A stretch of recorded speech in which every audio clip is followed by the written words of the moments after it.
It is in the form of a coiled spring and only reaches the base of the spinal column when it is relaxed.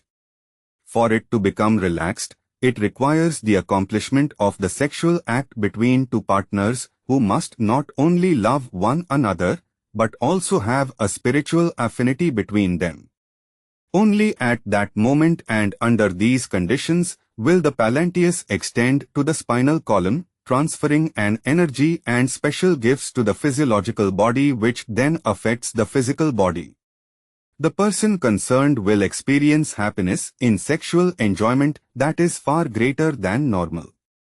When, on your planet, you hear such expressions among people very much in love as, "We were in seventh heaven," "We felt light," or "We were floating on air," you can be sure the couples were in physical and spiritual accord and made for one another, at least for a while. Certain tantrists on earth have attained this point, but it isn't common among them, for still their religions, with ridiculous rituals and prohibitions, create a real obstacle to attaining this goal. When they look at the forest, they don't see the trees.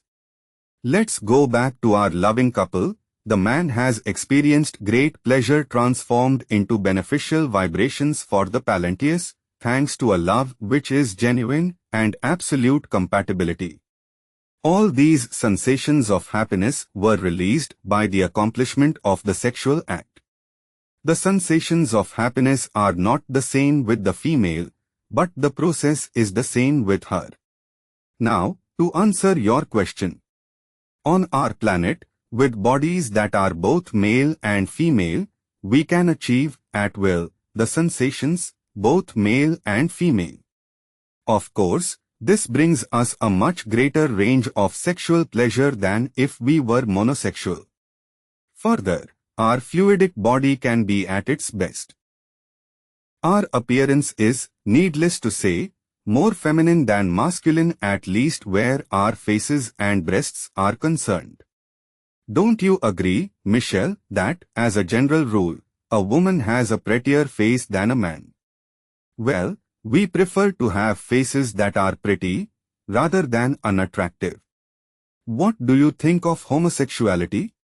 The homosexual, female as well as male, is a neurotic, when it is not a matter of hormones, and neurotics can't be condemned, but, like all neurotics, they should seek treatment.